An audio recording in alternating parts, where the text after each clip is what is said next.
Are we ready? You started off, bro. This is your show. Welcome back to the Jaren Squared podcast. Today I'm with my co-host Jaren. What's crack-a-lacking? And our guest Tanner Peterson. What's crack-a-lacking, folks? Go ahead and introduce yourself and kind of give us a rundown in what you do. I graduated from St. Peter, so I'm from the area here. I been doing music full time for 6-7 years, literally somewhere around there. Not even kidding. Sorry, that was unprofessional. Hey, production could be a matter of they're getting it's mad about, at it's us. about 6-7 years. About 6 or 7 Right. years. Not even kidding. It's somewhere around there. I've been doing it full time. My last job was in 2019, so yeah, it's 7 years. It's about to be 7 years once summer hits, because I remember I got fired from that job. Which job? It was landscaping. How'd you get fired from landscaping? Yeah, He said I didn't put in enough effort, and then the next month I broke the world record for longest street performance. Oh my gosh. And I was like, screw it, I'll just do this then. I would have printed out my certificate and posted it all over every Well, property. what was cool is that some of my coworkers came for it. They were there. Really? That's pretty dope.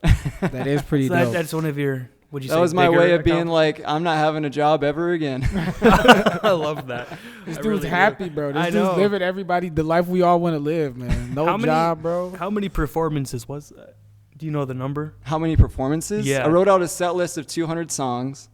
And so the rules that the previous record holders followed, they were a bunch of kids in England, is you can't repeat a song within 4 hours. So the 200 song set list was at least 4 hours. I don't know exactly how long, but I would run through the whole entire set list, and then I would start it over basically. And that was before TikTok was a thing, so we live streamed it on Facebook, and the whole 26 hours is on my YouTube channel. So if anyone's like, oh, did you actually break the record? Go check out my YouTube channel. The whole 26 hours are on there. Go ahead and shout it out while you're here. Your YouTube Shout channel. what out? Your YouTube Oh, channel. just my name, Tanner Peterson. Tanner Peterson. We'll hyperlink it. Don't worry. So, how would I have to break your record? So you would basically just have to play an instrument and sing, or whatever performance you do on the side of the street to make money, and do it for over 26 hours. But actually, there was a guy from Ireland that broke it last summer. Oh. So you have to break it by, I'm pretty sure he is either 30 or 31 hours. Wait, did you somewhere not on sleep there. during that? What's that? Did you not sleep during that? No, I didn't sleep, no. Oh my goodness. And he broke it by 5 or 6 hours or whatever. And immediately when I found out, I was like, man, should I just break it again? But then I was I like, think well, you if I break should. it again, then there'll be some other guy who will break it, or Right, some other just girl. yeah. And the cycle will just keep going. So it's like, what if I just find something else to do now? That's equally as cool in my eyes. No, yeah, that's good. Well, since we're So, on... yeah. Oh, go ahead, you can finish, my bad. No, that's pretty much all I had to say. Since we're on the topic of performing, what is the craziest bar story you have? Oh man. Well, I already talked about one on another podcast I was on, so I feel like maybe I should bring up a different one. Sure. The one that I brought up before was how I literally was part of a shooting, basically. I was on the other side of the street, it was a drive-by shooting. It was in La Crosse, Wisconsin, June of 2023. I remember the date and everything. Damn. Yeah, That's and crazy. they shot at the Polly's Pizza. Polly's Pizza place. Why they shoot at the pizza place? Because the guy got in a fight with another dude. Papa John's is tripping. He got in a fight with another guy, and I think the guy lost a physical brawl. So he was really salty about losing the physical brawl, that he went into his car and he was like, I'm going to get revenge on this guy that just beat my ass. Mm-hmm. And so he drove by, and I think he was trying to aim at the dude that he was in the fight with, but he ended up hitting 3 or 4 other people. I don't know exactly how many people. Yeah, I was on the other side, and I actually sent the footage to the cops because they didn't have any audio of it. So I was just like, should I be I was talking to my family about it, do you think that they'd have the audio of this? And I called the police, and they said they didn't have the audio. So I sent them the clip or whatever on the website that you submit information about cases or whatever. And they were like, we appreciate it, because they didn't even know what it sounded like when the shots went off or whatever. Were you scared? Pretty wild. Yeah. So everyone just froze, and then Did you keep playing? and then all of a sudden people started panicking. Like it was about like 5 seconds or so of just like freezing and just silence, and then people slowly started to panic, and then I just immediately went to the closest bar and just hid inside of there. So you didn't keep playing? No, I was done for the night. You know, in a car accident. I think that would be logical. And knock on wood, I mean, it was definitely knock on wood that something like that never happens again. I would No, agree. for real. Yeah. Got to be safe out there. You know how like when you get in a car accident, the music doesn't stop playing on the radio? Ever seen that? I always had that question. Like, never mind, we'll skip that point. This is getting dark. This is getting dark. Yeah, that Maybe I sounded should have told a better story. No. Nah, we did ask you what your craziest we story did ask was, you so that. like you definitely gonna I have just to. What have- about a little bit. What about second craziest story? Usually it involves like another one. I saw a guy that was like physically attacking a cop, and I looked away when he started physically attacking him. It happened in Mankato over the pandemic time around there. Okay. And I don't know what the outcome was, but I just saw a dude that was starting to go for a cop, and I just turned away because I was too afraid to see what was going to happen. I mean, yeah, that's fair. I don't think I could be out in But yeah, watching that. there's so many weird things, and maybe some of them I blocked out of my memory. I don't know. Most likely. Just a lot of weird things you see, especially when you're sober out there. That's what I was just about to ask. Yeah. I'm like you. I'm assuming most of the time you're probably pretty sober to stay in your I'm P's always and sober, Q's. yeah. That would, especially because you're gonna be out there so late and you're already dealing with drunk people. You probably gotta be Yeah. like in Has- your best mindset. Has anybody ever donated like a ton of money to you while they were drunk? 100%, yeah. And then Oh. I'll get their contact information. I'll say, if you want to give this to me in the morning when you sober up, you want it back, like, just let me know. Hit me up. Boy, you're better than me. Never asked for it back. You better than me, Tanner. But whenever it's a certain amount, I'm like, here, take my contact information so you don't get mad at Like me. think about it for a second. Like Yeah, that might think be a about it, car like- payment, bro. Like let's relax. Exactly. Like, I would have pocketed And some that. people flex, though. They're like, oh, it's no big deal. It's just X amount of dollars. See- And I'm like, okay. You gotta No, learn it's not. to. This is like a lot of money. You gotta learn just to dab them up. Be like, thank you. And go on your way. he trying to maintain good karma though, bro. You know what I'm saying? Like, Yeah, there's a bunch of crazy yeah. stuff that be out here happening that is not in his control. Like you got. But do you ever feel like you know? bad karma happens to you often? You just need to give out worse karma to make even. No. That's only me. Nah, I really- that was a jab I- on my personal life. Do not do that on camera, bro. Jab That in was- your that was personal not- life. You are karma given. But anyways, we'll go to our second point. What do you got for our second here? What would you say was the biggest influence in your life and in music? So we'll go with your biggest music influences. It's a good question. It's a really good question. Starting off, it was Slash from Guns N' Roses. Thought he was the coolest dude you could imagine. Still probably is, to be honest. I remember he still being, probably is, to be honest. I remember like 9 years old and watching him on TV back whenever they played music. I was on MTV when they still played music videos on MTV, and I remember seeing him play the November Rain solo outside of a church in that music video. Yeah. And I was just like, man, like I just can't imagine a cooler guy than that. And then my secondary influence was Drake Bell from Drake and Josh. I thought his guitar playing, like whenever he brought out a guitar, I thought it was cool that he played guitar, that he had a band or whatever. It started off like that. And then as time went on, it just kept changing. It just kept evolving into whoever I thought was the coolest. Red Hot Chili Peppers in high school was just a huge influence on mine. It still is. That one's never left. Yeah. So Red Hot Chili Peppers, Slash, and Drake Bell. Yeah, pretty much anyone who I thought was cool with how they played guitar at the time. Because John Frusciante from Red Hot Chili Peppers. When did you learn to play guitar? I was 8 years old. Shout out to Dylan Durlam, my friend from New York. And he showed me how to play. Like he showed me like how the strings, like if you change the positioning on the neck with your finger, it changes the pitch or whatever. I remember specifically exactly when he showed me how that worked, because like it just lit up in my head of like, oh shit, like this is how it works. And then it just became an obsession. I was 8 years old, and then for my 9th birthday, I got my first Squier red Stratocaster, And That, I was that obsessed. sounds like money. I don't understand that. It sounds like that costs a lot of money. No, it was probably about $70. Oh, wow. There's still about $70 at Rhapsody probably at your local guitar store. Hey. Oh my gosh. What was I gonna ask you? Yeah, so you just picked it up naturally then. Yeah, no. Like My dad plays drums. That's like his main thing. He plays a little bit of guitar, and he showed me the basics. But my friend Dylan also showed me quite a bit. So I learned from my friend Dylan, from my dad, and then I had YouTube videos, and then I took formal guitar lessons in high school from Rick Orpin from Gustavus, and shout out to him. He was like the guru.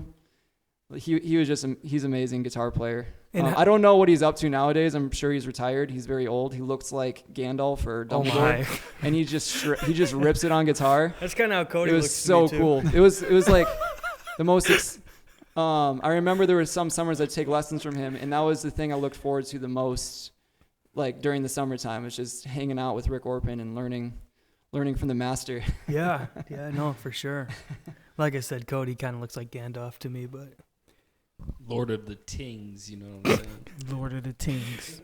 So what age were you when this whole thing blew up for you that you could be like, you know what, I'm not going to go mow some grass. I'm going to go perform. I decided that I wanted to do that when I was in 4th grade. Fourth grade. You were landscaping in fourth grade. I envisioned myself on stage playing for people. There were very corny songs I was imagining myself playing for people when I was a 4th grader. But I imagined myself on stage playing for big crowds of people starting then. And all the way up until I graduated from school, I was like toying with the idea of like, should I do it? Should I not? Because I was in a high school band called No Reception. Shout out to everyone who's in that band. So 4th grade is when you had the idea. The vision. The vision. The vision was there when I was a 4th grader. Then yeah. you finished school and you're in a band. What age did it take off where you were like, this is me? So this is happening. When I was out of high school, I traveled to California and Hawaii completely by myself. A lot of people were worried about me doing that completely on my own, and I was pretty dumb. And I'm lucky that nothing too crazy happened. And how old were you in Hawaii? I was 18. I would have been worried turned too. 19 in Hawaii. I would have been worried Oh, too. you celebrate your birthday by yourself in Hawaii? Well, I was I don't know if I want to go too far into like I guess who I was with, but I was in very interesting situations with some people that you could say weren't the most mentally stable, and I got saved by really cool people. And there was this one guy, he's now passed, but shout out to David Sebesta. I don't know, nobody knows who he is really, but he was a retired Cornell professor in Hawaii, and I stayed with him for a good chunk of my time, like living in Hawaii, because I thought I was going to be on an organic farm, but that didn't turn out very good, because I guess there's kind of a catch if you've got a free place to stay. Usually, like if you're staying somewhere for free, especially in a place as nice as Hawaii, seems like usually there's a catch unless you're extremely lucky. Right. So I got super lucky that David basically was like, on my 19th birthday, I was like kind of in dire straits of like, what do I do? Where do I go?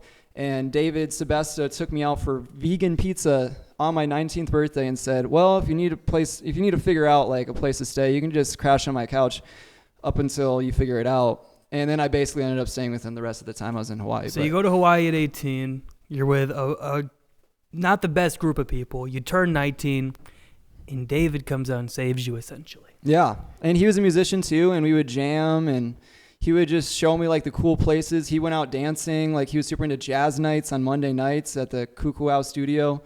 And I got to experience Hawaii through him. And he was like retired there for decades because he was in his 70s when I met him.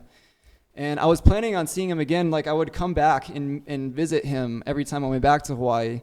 But then the pandemic happened, and then I couldn't even travel to Hawaii for a number of years. And then I finally went back at the end of 2022, and I found out that he passed away. And how did that? And he was probably about 80 years old. How'd that make you feel? Like, did it inspire you at all with your career? I mean, because how old were you when he passed? How old was I? Yeah. I was 23, 24, somewhere around there. Age. So yeah, this is about only 5 years later from where you found yourself with him. Yeah. I just think he's just one of those special people that, like, you only meet so many people that like you really connect with and like you make like really cool memories with. And it's just like you don't meet those people every day. Like you make a lot of acquaintances, but you don't really make a lot of like best friends. Well, it's especially interesting because, like, you know, he was so much older than you that y'all were still able to connect on that deep level. Yeah, and I it think just goes to show that, like, That age doesn't matter, right, Jaren? it doesn't matter regarding, you know, friendships. Like, you can be friends with anybody especially if y'all connect on a passionate level, like where it's music. Like that's a deep thing. Like, yeah, and I think as a young adult, I really gravitated towards people who could be like additional father figures or like that kind of filled in the roles that maybe I was looking for in my childhood or whatever. I mean, it shows that you were in the right headspace, though. Like, if you're actively seeking out those type of relationships in a healthy manner, like that's a big ups to you, because most people would just give up. Exactly. They wouldn't even go looking for it in any place. No. But the fact that you looked for it in a place that you were passionate in, especially that you just happened to find in Hawaii, like that's a testament to your personality, honestly. Well, I mean, I guess I'm lucky that I had the I don't know. I'm lucky. I don't know how I ended up the way that I ended up. I really don't know. But I would say to anyone who's young that is just like trying to find some way to like, I don't know, find stability in their life. Maybe you didn't have the most stable upbringing. Is just find people who can just like kind of be those mentors that can kind of just like show you that like you can get through it or whatever. And I think me doing such a unstable lifestyle of like being completely on my own, making money off of street performing tips, just figuring out like what I'm going to do without a job. I think I needed something like that badly because I mean, still to this day, I don't smoke, I don't drink, I don't touch any drugs. And I'm sure plenty of people can handle those things if they have other forms of stability in their life. But I had so much instability in my life that I had to go straight towards things that helped me keep any sort of stability or whatever. So I think David helped with that, as well as other people that are still in my life that really helped. Before we move on to our next question, if you could look at the camera and give David one message in what he meant to your career, what would you say?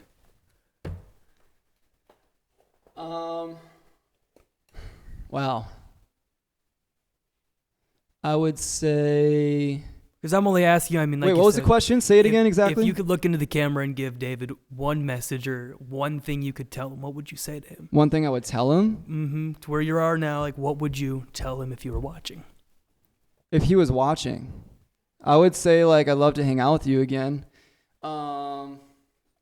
Let me see. What else would I say? Like, what would I say to him if I already knew that he was gone and if he's, like, watching me? Yeah. Essentially, like after what did he mean to your career? What did he mean to my career? Yeah. Like, what would you, if you could just give him just a 15-20 second sentence? What? I don't know. He just knew how to live life. Thank you for teaching me how to live. Yeah. Thank you for teaching me how to live life. Yeah. Because, I needed guidance, and he gave me exactly the guidance and like who I could become as an older adult or whatever. That's beautiful. And he was happy. Like he like enjoyed everything he did with his life. And I think me growing up in the Midwest, I mean, it's not everyone. I'm sure there's plenty of happy people in the Midwest, but it just seems like it ain't that many. Yeah, exactly. Exactly. You're not happy, Jaren. No, exactly. I think I'm one of the few happy people in the Midwest, but neither of my family is really from the Midwest like that. We'll switch up the sad topics here. That was happy to me. I like that. I definitely love that segment. But what would you say some funnier moments would be in your career? Have it be performing downtown or just things you've learned? Funny moments? Yeah.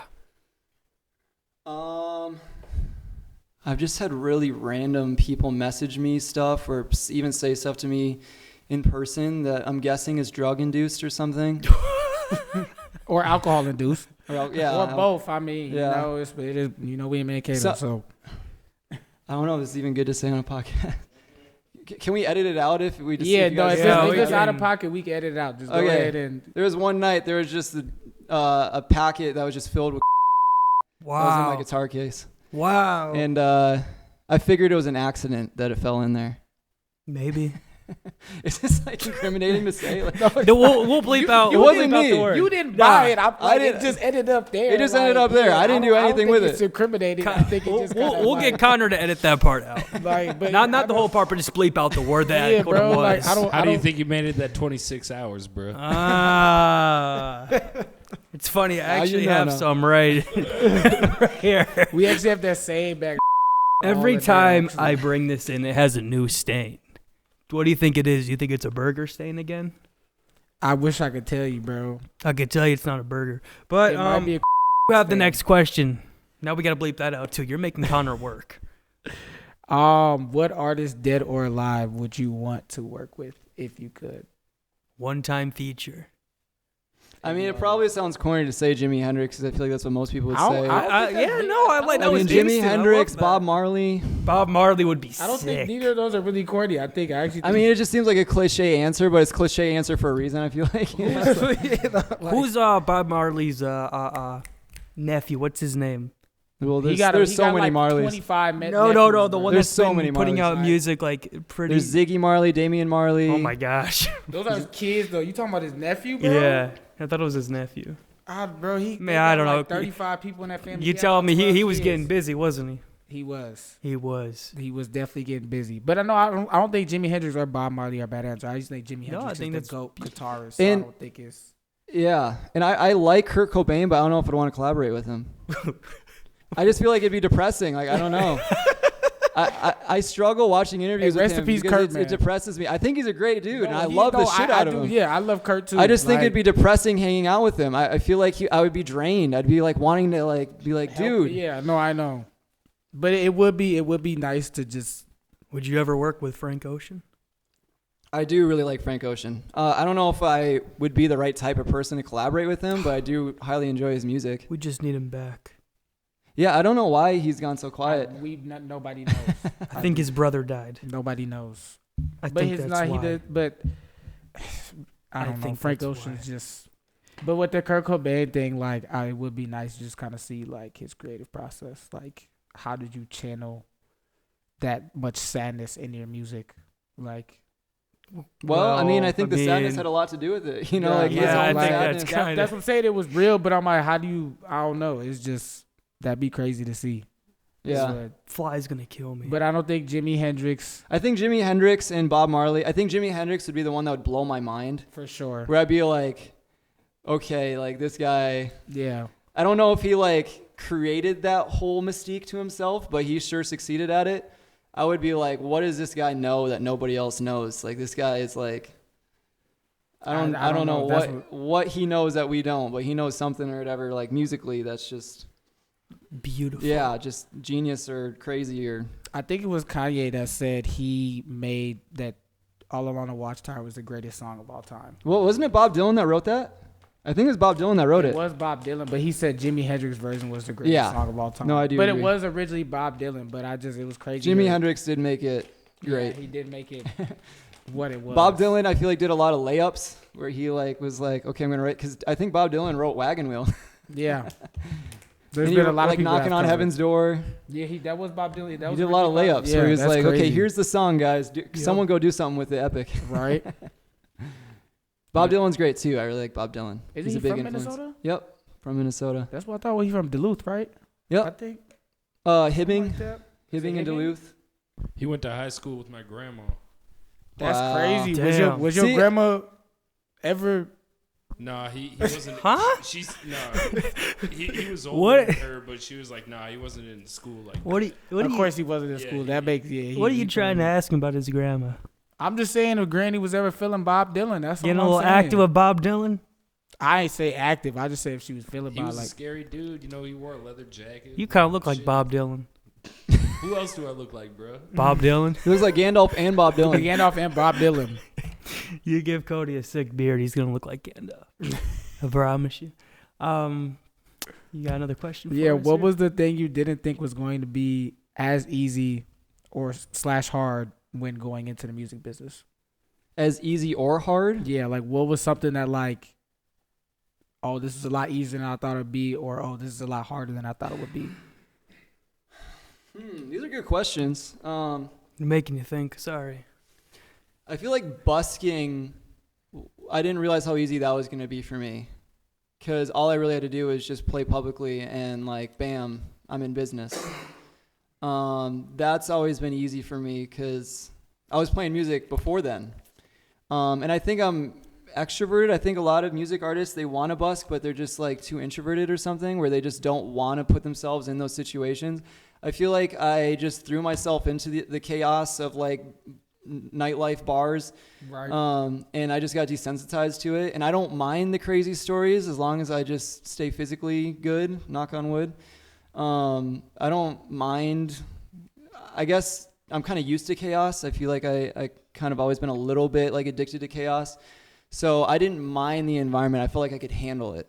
And I don't know if I'd feel the same way in other cities. I guess I've tried Los Angeles. I've tried busking there, and I didn't quite. That's way harder than I thought. You tried what? What are you saying? I went street performing and busking. Oh, I thought you were saying like. No, he was saying busking. So busking is like the old English term for street performing. I thought you were saying you were busting. Yeah, other people have made that same mistake, so don't feel bad. Oh, okay. I just didn't know. But yeah, so I guess I'd say that busking was a lot easier, but when it comes to making it in a large city like Los Angeles, like just getting well known there, and also just because, yeah, I guess my answer for what was easier than I expected, I would say busking. The thing that's harder than I expected is to go to a place like Los Angeles and just see if you can hit success, because I've been to Los Angeles. I was just like, okay, I'm just going to show LA who I am and just see what happens, make some connections.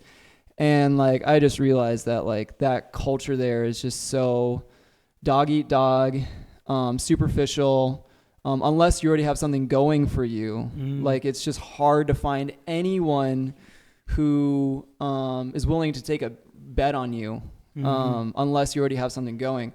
But that's not for other cities. Like, I feel like I've been to other cities, like cities in Texas. I really like Austin, Texas, where it seems like you can just go on the side of the street and people will genuinely listen to your music and genuinely like hear who you are, even if you don't have 1 million followers yet. And they'll give you a chance. So I feel like advice I'd give to other artists is like, find the environments where they'll actually give you a chance to start off, because there's plenty of environments, they're not even going to care unless you're already famous, it seems like. Or you can guarantee the fame. Like, you got to be such a sure shot that like that'd be the only way it could work out in somewhere like LA. Yeah. So there's some environments where you just got to avoid them. Like, you just got to avoid, like, you can still visit, but just don't think that like that's going to be. Don't get discouraged if you get rejected by certain environments, because those environments are just screwed anyways, you know. Like, just who needs those environments? Since we're on the topic of chaos, would you mind playing a little guitar for us? Sure. Maybe like one of your favorite songs, and maybe Runaway by Kanye West. And you had him play Runaway. You probably don't remember that. He had you play Runaway one time, that? Bro. Yeah. Every time I'm out in the bar, I make you do Runaway. Like, if we were to look at your TikTok, like, I'm drunk. And just being like, can you play? This happened like multiple times, bro. Like, to the point where he will leave me and I'm still just, run away from me, baby. Yeah, we remember. Trust me, we know. I was expecting some money in your guitar case. There was nothing. No, that's another tip for buskers, is get rid of your money right away.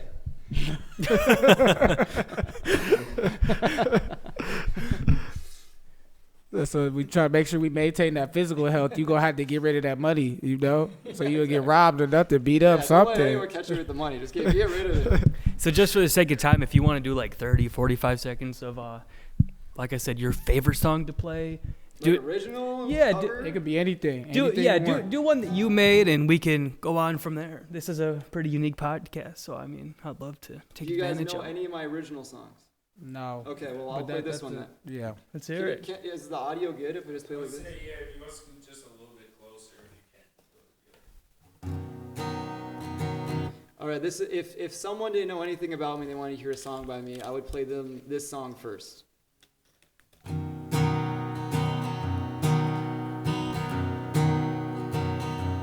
If you could see yourself through me,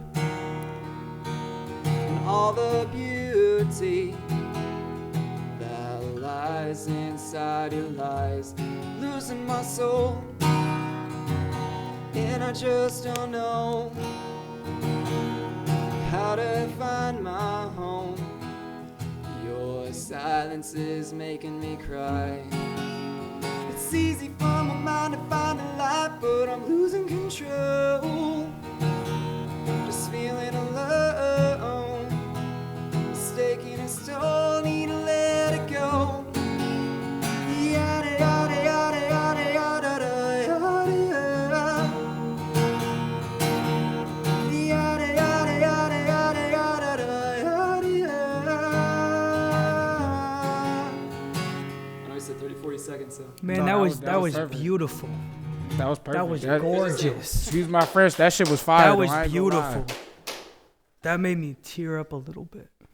That little yada No, yada. you got to take yada, off your yada. glasses and drop the facade. That's what That was made you. that was how, yeah. That's how beautiful. There was a girl in downtown Mankato on a Wednesday night that cried from me playing that, and I was just like, like, I don't understand. It's never made me cry. Did you bag her after? No. She followed me on Instagram, and we're keeping in touch. She's a cool person, but it's never made me cry. Sunglasses, Jaren is a demon. We gotta get those off next episode. I love Yeah, them. bro. We don't need sunglasses, but that was a good song. What is it called? Losing My Soul. Losing My Soul. And then after she was crying, she goes, "Who hurt you?" And actually, a lot of people have said that to me after I play one of my originals. They're like, "Who hurt you?" So you go, hopefully not you. Sorry. Anyways, if you have a second song you like to play, I mean, that was beautiful. I'd love to hear a second one. Do you have like a request on a vibe, or literally just anything? Just something you rewrote and made. I mean, obviously I got to get my Kanye in here in a minute, but I want to hear you. I want to hear Tanner Peterson. Okay, second one I would show someone would be the classic Sanity. So I wrote this song in Hawaii when I was 18. When I was young.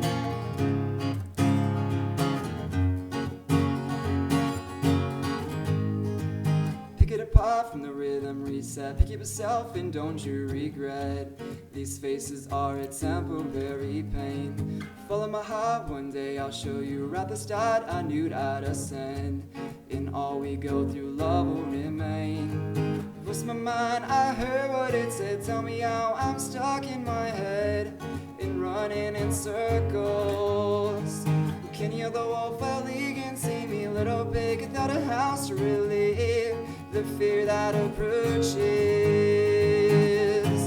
I said I won't let it control my sanity. I said I won't hold on unto what gets to me.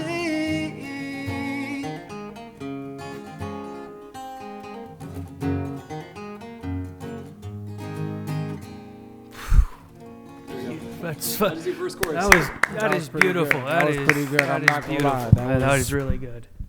Wow. Thank you. I wrote that in Hawaii with a group of other songwriters. Okay, wow. And I still keep in touch. I was just hanging out with Amber Westerman. Shout out to her. She helped me with the guitar part. I was just hanging out with her last March down in Texas. And I was actually on her podcast, but I don't know if the file got corrupted or something, so we might have to redo it or something. But shout out to Amber Westerman and her podcast, the Authentic Heart podcast. Aww. She helped me write that song. So cute. She's another great artist. Yeah. Shout out Amber. Amazing. Yeah, shout out to Amber. No, she gave us a banger, so shout out Amber. And then I know that if she hears this, she'll be like, I didn't write any of it. It's like, well, you did help. yeah. You always got to give people writer credits for sure. For sure. Well, could we do Runaway? You want to hear Runaway right now? Yes. You don't understand, bro. This is just I do understand. peak 21-year-old me. I feel like it's got to be like 3 a.m. and like we're like there's drunk people nearby and like there's been a bunch of chaos that's been happening. I'm just like, I'm just gonna let it, and I just freaking let it loose. We can only do. We can do it now. You can just do 30 seconds of it. 30 seconds. I just need you want, bro. You done asked this man to perform twice, bro. Give him the hook. Just give him the hook. Oh my goodness. Always find something wrong. This is the first time I played this outside of busking, by the way. You've been putting up with my shit just way too long. So gifted in fighting, and I don't like the most. So I think it's time for us to have a toast. Have a toast to the douchebags. Let's have a toast to the assholes. Let's have a toast to the scumbags. That'll never take work off. Let's have a toast to them jerk-offs. That'll never take work off. Baby, I got a plan. Run away as fast as you can. Man, that is so beautiful, man. That's gorgeous. We still love your music, Kanye. We do. We do. We know you're a crazy man, but you do have good music. He did change music forever. He did. He did. We're gonna give him his roses. We hope you find your mind. We hope you find your sanity. Well, the very final question I have for you is if you could leave one message to the youth of music and creators, what would it be? Be yourself. Don't care what other people think, and be brave. Don't be afraid to be brave. To just be the person that, I don't know, goes for it. I think there's a lot of environments where people, for some reason, will be like, "Oh, you better not do that." Like if you do that, like it's just they discourage you from trying to go after what you want. And don't be afraid to just be brave and go for it, because if you do it, other people will be like, you know what, I might do it too. And then all of a sudden you're getting out of this whole mindset of like, because one of the biggest things I just don't want to partake in is the idea of trying to stop people from living the lives they want because you aren't living the life you want.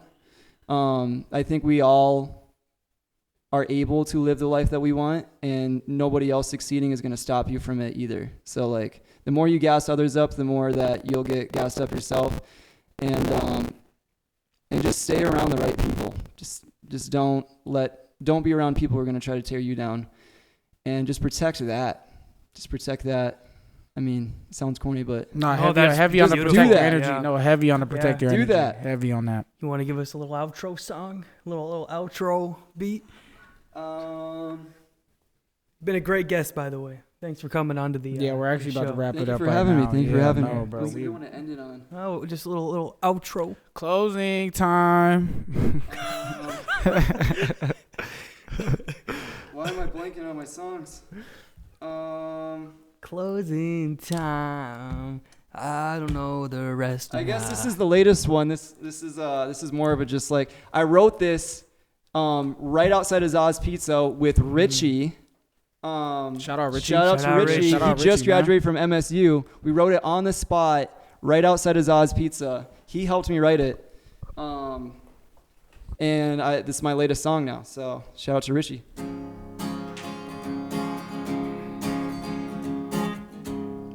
Once again, I think of you. It's silly, I guess. I just want some proof. I can't help but look. Did I lose something good? Bum, ba-dum, bum, bum. Thanks for watching, everybody. Tanner Suddenly Peterson. I'm shocked. What have you done? This is so hard to watch. Only